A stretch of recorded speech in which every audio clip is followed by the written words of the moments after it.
Hello and welcome to Life Beyond the Numbers, the podcast where we share stories, insights and strategies that go beyond some of the numbers we encounter in our work life.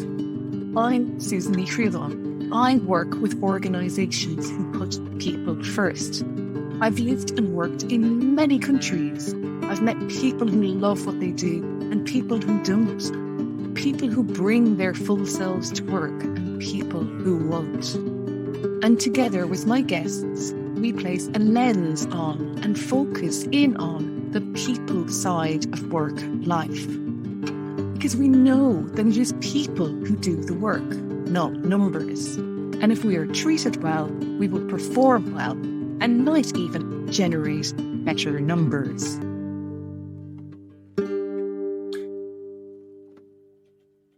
Hello and welcome to episode 94 of Life Beyond the Numbers. I'm recording this snippet on Monday, June 27th, 2022, and the episode goes live on June 28th. And this is a slightly unplanned episode, or maybe it's an ahead of itself episode.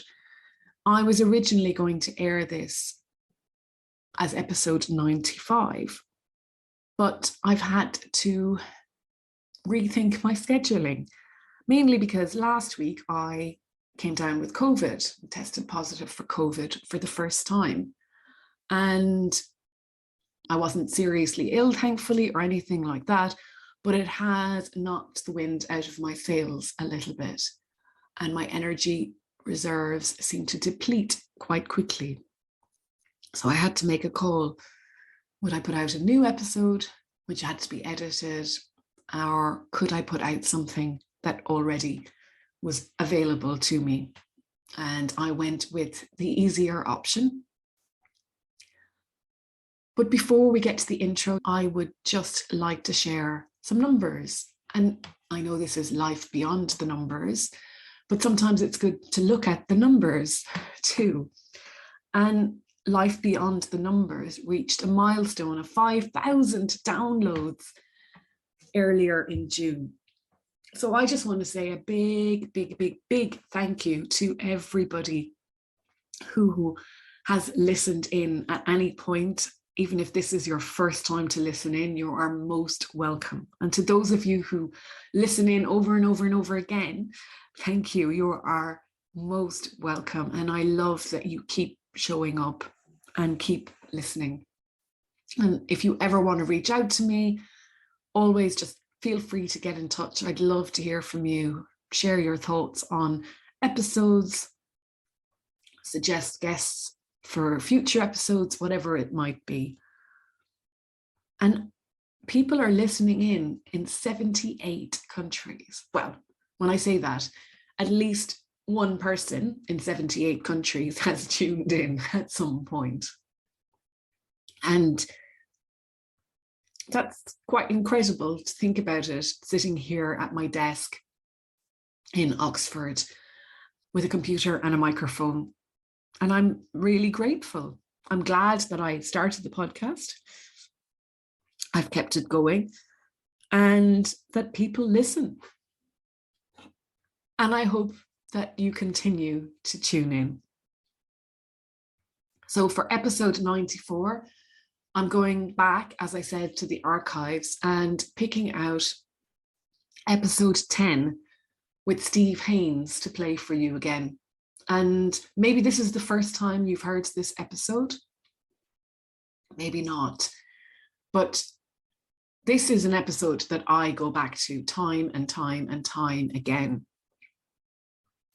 There's just so much wisdom in Steve's words, and he is so enthusiastic and passionate about what he does that I could listen to him talk for ages and ages.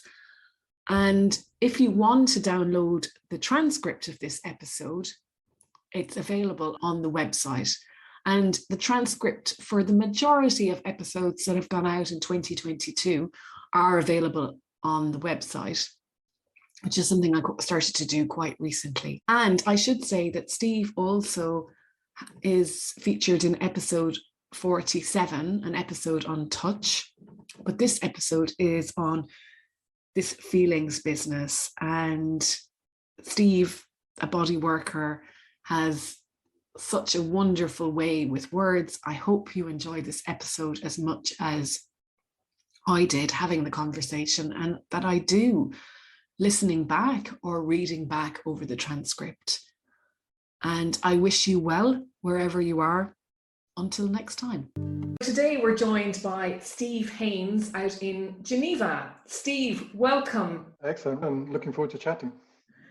Steve, you describe yourself as a body worker. Can you elaborate a little bit on that for us? Yeah, it's a really important identity for me. I support people with pain, anxiety, and trauma by helping them connect to their body. So all of those features of suffering, of people not functioning as or being as healthy as they'd like to, I think can be really helped by getting good at the feeling business, by learning how bodies work and being skillful in how we relate to bodies. My journey was I did a lot of sport as a kid, and I was a failed engineer and then started working with people with mental health problems. And I could have trained as a psychotherapist, and I could have trained as a counselor. And I've got some of my core friends from that time are still, psychologists and psychotherapists and psychiatrists, actually. But I was the one who went down the body route. I really got into yoga and this fascination that you can change people's mental health and emotional life by connecting to the body. I first learned that through my own yoga practice. Then I massage, shiatsu, chiropractic, craniosacral therapy, TRE. Are the tools I trained in very quickly, and it continues to be a big fascination for me. How far can we use the body to help us function better as human beings?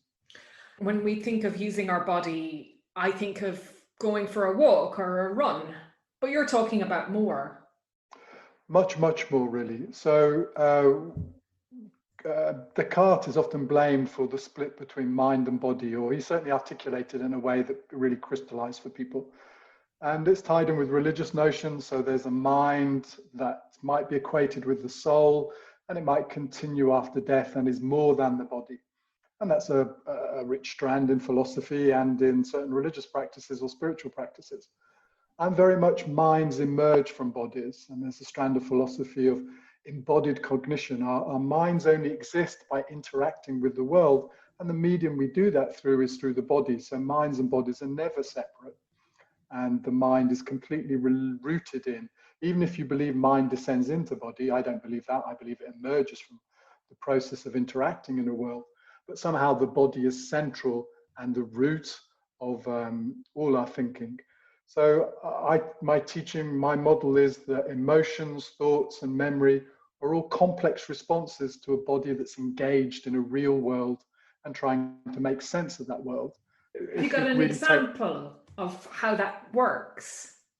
Yeah, well, if you walk into your boss's office and your heart starts racing, the context is there's a person there who has power, and that's important to us as a human being.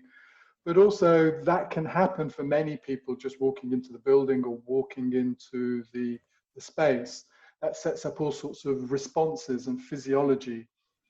So that's one example, maybe. Another very, very clear one is that minds evolve for movement. So there's a sea slug that initially it starts off with a brain or a nervous system that enables it to move. And then it swims around and it latches down onto a spot, and its sort of tentacles become like a mouth. They kind of wave food into it. But when it settles on one place, it eats its own nervous system. Now it doesn't need to move. It doesn't need a brain anymore. So we might say that the primary goal of organisms was to move and explore, and then we made sense of the world after we'd been moving. So brains and movements are deeply, deeply entrained. There's a Nobel Prize winning scientist who says 90% of the brain or the nervous system is involved in movement. So, and then we have this noise. Consciousness is a little bit of noise on top of self-awareness, on top of this incredible ability to interact with the world, achieve our goals in the world of grabbing things, moving them towards us, pushing things away, exploring, contracting, withdrawing. But all these are gestures that only make sense because we're embedded in a real world. And I think it's a mistake. Do you know the Golden Girls, that old TV program? Yeah. Do you remember that one? I There was do. an episode there where, and it's still a theme, where we could cryogenically freeze our brain, be separate from the body, and then at some stage, science will be able to plug into the brain, reconstitute us as a human being. I think that's an impossibility. Actually, we are so embedded in a body and so dependent on a body, and only exist by making sense and engaging with the world around us. That sounds quite complicated to get my head around. But if I think of my memories, which I believe I store in my brain, but if I'm listening to you, it's more like I'm also storing them in my body. Oh, absolutely. Yeah. Brains are interested in doing things that are good enough. We're a bit lazy. We're kind of lazy, gloomy predictors. So memories, we stop when it makes enough sense that we can continue to feel safe in the present moment. So we actually don't want to remember, we just want to understand. And that's a very interesting twist on memory. But we have lots of information inside of our body. I have a favorite pair of jeans. You know, they're really old and wrinkly, and they fit me like no other pair of jeans. My wife says they stand up on their own because they're so old and gnarly.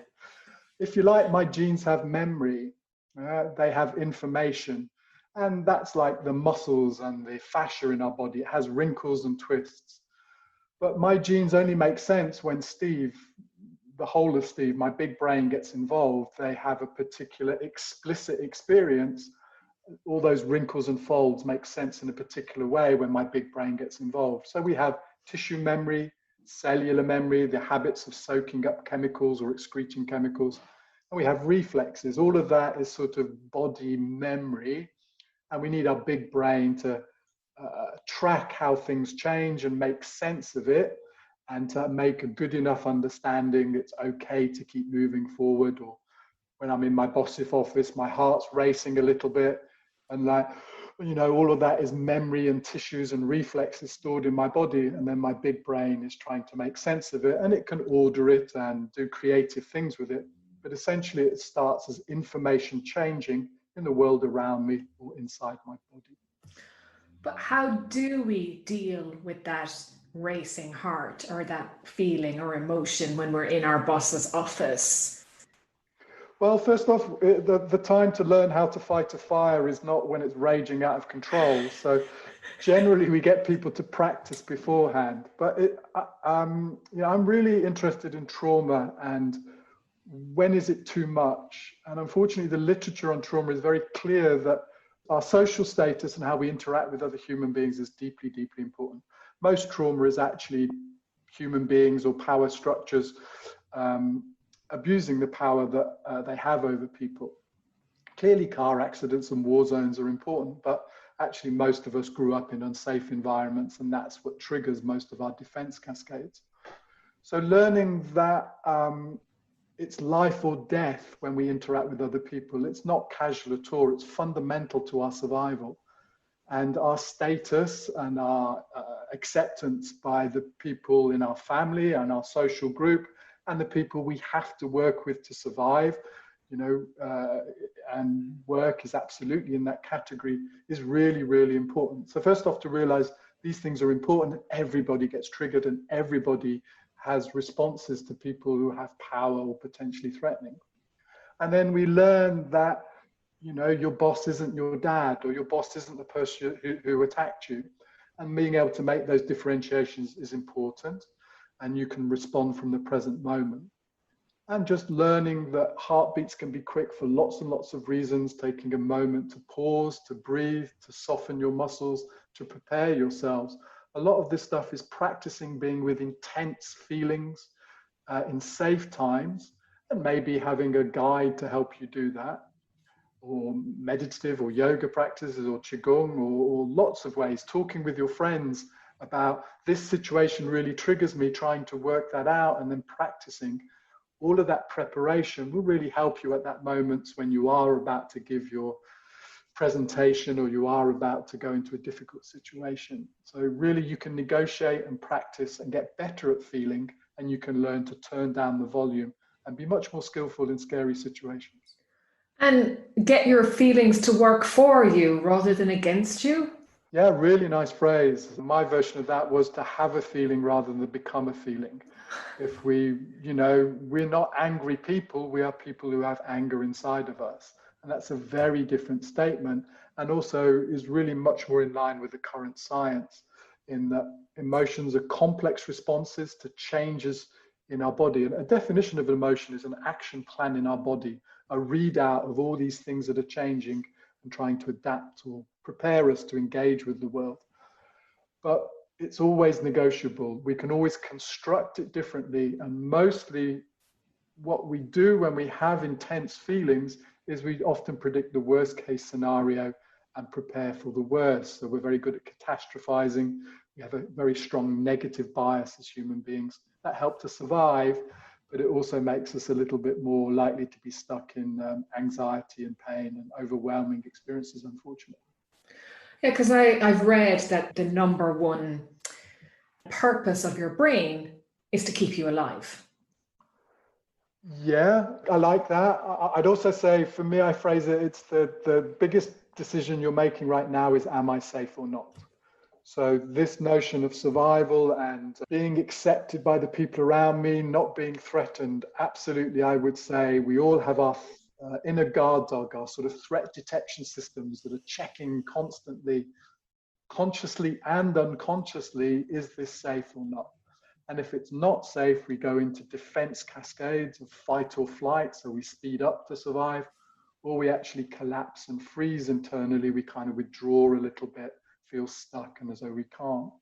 So my experience realizing that these protective reflexes can be happening unconsciously in the background is absolutely gold dust, and really helps people if they know that if I go into my boss's office, I don't just speed up and get anxious, but sometimes I can freeze, I can go numb, I feel as though I can't speak. And that's all founded on your perception of, am I safe or not? It's like, is this situation potentially dangerous? And if I'm in the habit, or I've been scared in the past, or things have happened to me where I felt powerless, some of those circuits might be on a hair trigger, and they're really likely to kick in too quickly in the present moments. Sometimes I like the idea that we have this inner guard dog. So did you have a smoke detector when you were growing up, Susan? No, but we do now. You do now, good. Yeah, they're essential these days. But when I was growing up in the 80s, we had to buy one in our house. My dad hated it because it always went off when we burnt the toast. So in the end, he just banged it with a broom handle. It never actually worked in our house. But unfortunately, most of our threat detection systems are a little bit like that smoke detector. They should only go off when our house is burning down, but they go off because they're too sensitive when we're burning the toast. And that becomes a real problem, to live with this loud, noisy danger signals in our system all the time. It reduces, it takes up resources and energy. It reduces our ability to feel safe, reduces our ability to relate, stops us from being creative and playful, and stops us being able to rest when we need to rest. So if we can turn down that alarm signal and make it appropriately sensitive, then that's a really powerful result of learning to feel and be skillful at interpreting the things that often feel a bit too quick and a bit too noisy and a bit too fast. A lot of what you're describing there sounds like stress. Yeah, very much. In the business world, stress is this sort of complex word, like we shouldn't get stress, and it's seen as a little bit of a negative thing. You don't admit to it. But the sense that we get burnout, we have too much. Trauma and stress, absolutely a continuum. Trauma is kind of often was initially defined as overwhelming, catastrophic experiences, war zones, and people being attacked and sexual violence. But we've known that it's a low-level accumulation quite often of small things, toxic stress, unbearable stress. It all goes down the same fear pathways or sort of defense cascades. So you fall off your bike on the way to work, you get a tax bill, you're arguing with your partner, boom, boom, boom, and your physiology, which we might call stress, goes into the same routes as if you're running away from a tiger. That's all a continuum. Mm. But the interesting thing is you can learn to understand that and to change it for the better. That's Very really much what you're saying, yeah. Yeah, if we get good at the feeling business, let's say sort of pain or a panic attack, or feeling anxious, or just just feeling out of sync and really, really tired. All of these are sort of protective feelings, but often if there are kind of an 8 or 9 out of 10, let's say being anxious is your body screaming at you, your heart's beating fast, you're breathing really fast, your muscles are tight. This is an 8 or 9 out of 10. There's danger here. Something's not right and you need to pay attention to it. If you can learn to pay attention to the 1s and 2s and 3s, the early little tingle in your belly, I'm feeling nervous, or the slight speeding up of your heart, or maybe even it's just a little sort of contraction in the back of your neck. Did you ever watch Spider-Man? Well, I know the story. Yeah, Spider-Man had his sort of spidey sense that I was a kid, Spider-Man was cool. So, you know, the little tingle, his spider sense. So if we can learn to feel these subtle signs in our body at 1s and 2s and 3s, we begin to have much more choice. We have more nuance, more granulation. I'm not just angry, or I'm not just anxious, it's I'm a little bit nervous, or I'm getting a little bit irritated. I know that if I don't pay attention, that can quickly escalate and go out of control. Maybe, you know, me shouting at the dog or being in my car and getting really, really angry, this is an early warning sign that something's bothering me. And if I pay attention to my body, my churning gut, my contracting heart, my tight back muscles, maybe I can learn a little bit. There's some other things that are stressing me. It's not just the dog, or it's not that person who cut me up. I'm carrying much more load. You know, I did fall off my bike and my back's a bit contracted and that hurts me and I'm worried about it. Or my deadline is actually really important to me and I feel really insecure. Or people aren't trusting me and I don't feel valued. All of those meta narratives, people miss them because, well, it's hard to include them in your stress response because we often feel as though we should just cope with them when really our body's gearing up for life and death strategies because of this social status and stress response that can run us. So it might not actually be what it's about. If I get angry in the workplace for some reason with somebody who's handed something in late or whatever, it might actually not be that at all. I might be carrying it from something else and that just happened to set me off. Very much, yeah. It's like the cup is a little bit too full and there's no excess capacity. Another model you might like is you're in an airport, and I often work with a lot of women. So your husband's off and he's gone out to sort the car, but you're carrying all the suitcases and you've got 2 or 3 kids to deal with at the same time. And then you're carrying 2 suitcases, pushing the trolley and the kids' bags. And then your child gives you another bag and you just collapse. Now, the problem isn't the little bag that they've just given you, the extra thing you have to load. It's the fact you're carrying all these other things and you're doing it on your own because the sharing of the load isn't happening. And often those things, the sense of injustice, I have to do this on my own, and all the other things you're carrying, it's rarely the straw that broke the camel's back, it's all the other things you're carrying. And you made reference there, Steve, earlier to gut. And what's the gut's role in all of this? And when we talk about a gut instinct or a gut feeling, where does that play into this? I mean, is that some of my body awareness as well? Definitely. In our language, there's all these clues that emotions aren't things that happen in our mind, they happen in our body. You know, we have broken hearts and we're carrying too much load on our shoulders, and now we have gut-wrenching decisions. And in our language, there's this wisdom that bodies are really important to emotion. I'm saying emotions start as physiological changes. But these metaphors really tell us that gut instincts are important things. So there's really exciting science around this. So we think we just have one brain, our sort of big brain, central nervous system within the skull and the spinal cord. Actually we have a very, very complex heart brain, all sorts of sophisticated independent neural circuits around our brain. And we also have a belly brain. We have a huge amount of neurology that controls independently reflexes and activity in the gut. So we have a brain, but we have a heart brain that talks to a brain, and we have a belly brain that talks to the brain, and it's a two-way conversation. And even more interestingly, we have this massive fluid chemical environment, and we have an immune system that is also a parallel intelligence inside the body. There's lots and lots of conversations. I like to think of consciousness as an orchestra playing a beautiful tune. And your gut might be the drums, and heart is the violins, and all these, and there's a conductor, a sense of self, maybe, but the music is a coherent activity from all the complex systems interacting. And we should honor just another one, not just the immune system, our gut and our heart. The other big one we've discovered is we have a whole host of microbiome, we have a whole host of bacteria inside of us that are really important in signaling our mood and inflammation responses.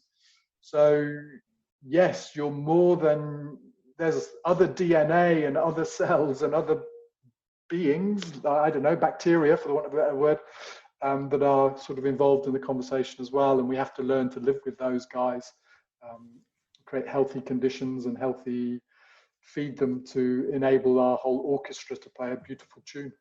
But how do you do that? How do you keep the orchestra in tune? Yeah. Well, my simple things are keep moving. So exercise. Remember, our brain, as an organism, we need to engage and move. So that's really, really important. And also the principle of action rather than inaction. We can do beautiful contemplative work, and I like that. But generally, if you do something, I like Sartre, to be is to do. This act of engaging is often just change something, call someone, move differently, go for a walk, change the space and engage your body. That's a very powerful thing. And then we take that even further. We know that engaging in nature, being socially engaged with other people, that's really predictive of people being healthy. And we also know that just keep moving. It doesn't really what type of exercise, it's just a little bit more than you did yesterday.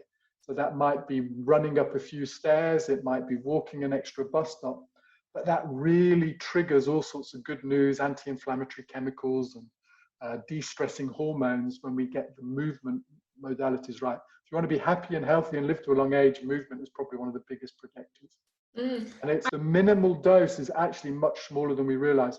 One of the studies, they got women in pencil skirts and high heels to run up 20 stairs 3 times a day in their office environment. You just have to run up 20 stairs, that's it, we'll see what happens. And they found really good predictors of some health markers. So the minimal dose is actually really nice. Don't take the lift, take the stairs, things like that. Yeah, but moving, like dancing is supposed to be very good for the kind of choreography and having your brain engaged. Love that. And it's really social and a lot of fun. Make movement fun. And the best exercise is the exercise you're going to do. So don't say I have to do the 10Ks or the marathon. Yeah, great if you want to, but those things take a lot of time. But do just figure, I'm going to walk a little bit quicker. I'm going to dance a little bit more. I'm going to spend more time with the dog. I don't know, or I'm going to borrow the neighbor's dog.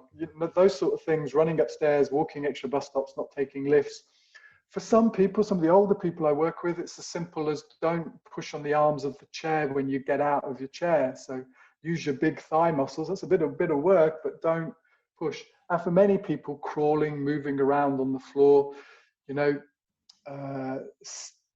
sitting and standing up from the floor is a really fantastic exercise. So those are simple things people can do at home. Just sort of, crawl with your kids, maybe if you've got kids, or if you haven't sat or crawled around. I did some crawling I like crawling because I did some crawling in a workshop about 6-7 years ago with a dancer friend of mine. And I realized that I hadn't done any crawling since I was 20. The whole of my 30s, I hadn't actually crawled. That was just devastating, actually. Gosh, what happened to me? So yeah, that sort of stuff is really, really simple, lovely, ordinary movements, but gosh, you'll be much more flexible, much stronger if you just practice getting up and down from the floor. So movement is really, really predictive, and acting and doing things, I really like that. My other big strategy is keep feeling. Keep exploring the flows and movements inside of you. Keep finding new words for the sensations. That bit's really important. We're not really taught very well how to make sense of all the feelings inside of us. So if you have 2 choices for how you feel, I'm awesome or I'm crappy, basically that's all you can do. I'm really, really awesome or I'm really, really crappy. If you have 50 shades of awesome and 50 shades of crappy, you've got 100 choices, but it takes practice. Am I angry? Maybe you're irritated a little bit. Maybe you're raging. Maybe it's the anger you feel when your partner doesn't respect you, or maybe it's the anger that's slightly different when you're rushing to work and you shout at someone. Great, we've now got 6 types of anger. And if you practice those and differentiate them and learn, my back isn't tight in one, or my belly doesn't kick off in another one, all of a sudden we've got a much bigger emotional range. We've got much more flexibility. And we can start spotting and just not having black and white choices, fixed hard choices. We have much more nuance, granulation, much more choice, much more creativity actually, and much more flexibility. But it takes practice to learn how to feel and to realize feelings aren't a beacon of eternal truth, they're a negotiation. They're always real because they're a perception inside of you, but it doesn't mean they're accurate, useful, or true. They're things that need to be negotiated, but we can reframe them, construct it differently. That might need help and support, and often it does. But first off, realize feelings are incredibly important. They're not casual, but also that you can get support to frame them, work with them differently, become really skillful at not doing what you always did when you feel that scary heartbeat or churning stomach or contraction in your back and it's saying you're getting old or whatever it is. Exactly. Steve, you've written a couple of books. Anxiety is really strange, trauma is really strange, and pain is really strange. And they're all wonderfully illustrated.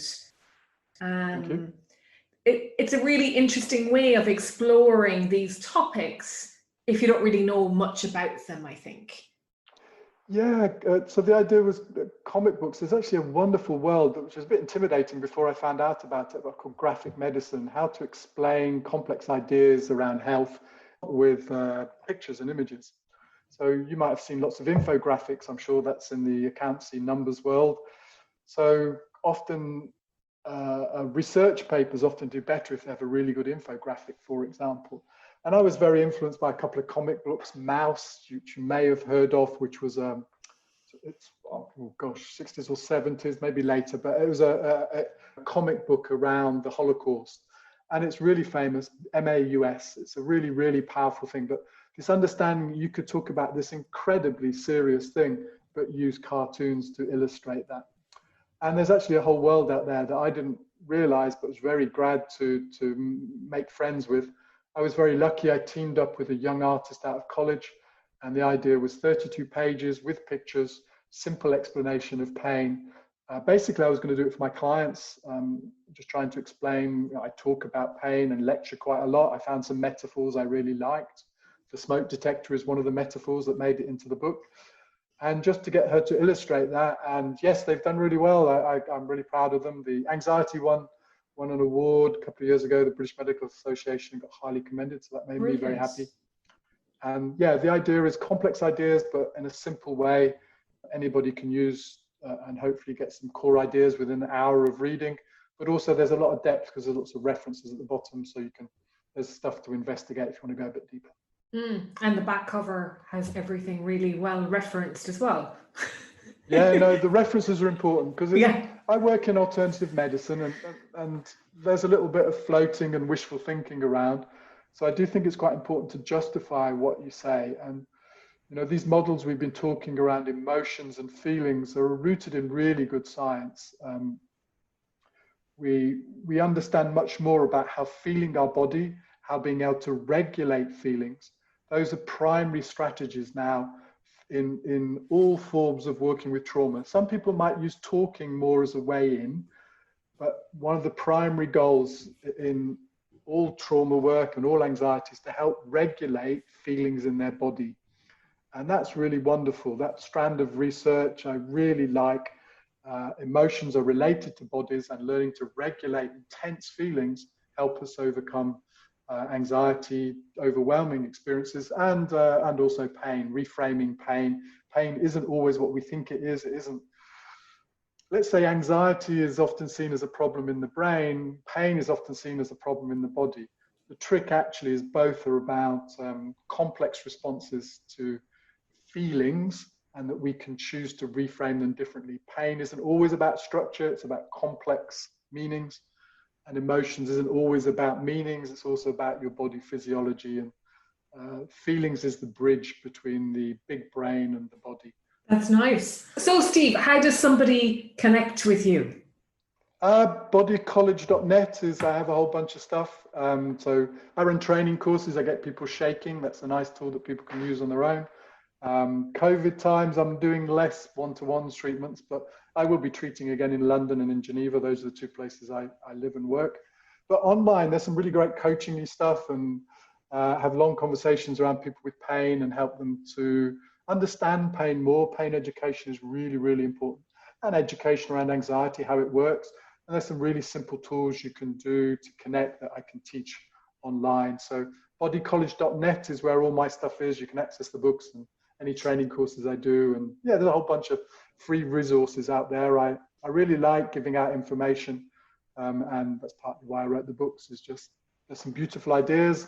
If you understand them, I think they're transformative. I think learning to connect to our body is incredibly powerful and has this enormous potential to shift things that people don't realize can be shifted. So really gnarly pain experiences can be reframed, panic attacks, anxiety.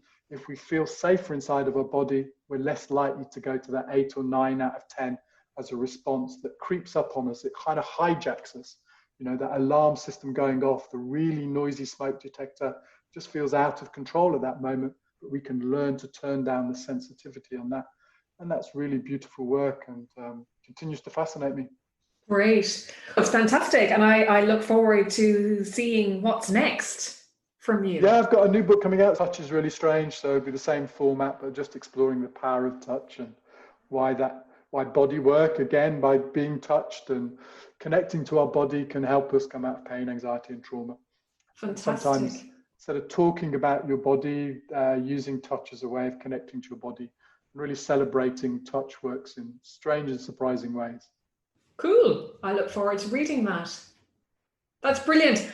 Thank you so much for your time today, Steve. Yeah, really great to connect again, and thanks for inviting me. Thank you for listening today. And if you enjoyed our exploration of life beyond the numbers, please subscribe to this podcast and share it with others who might also be curious about their own life beyond the numbers.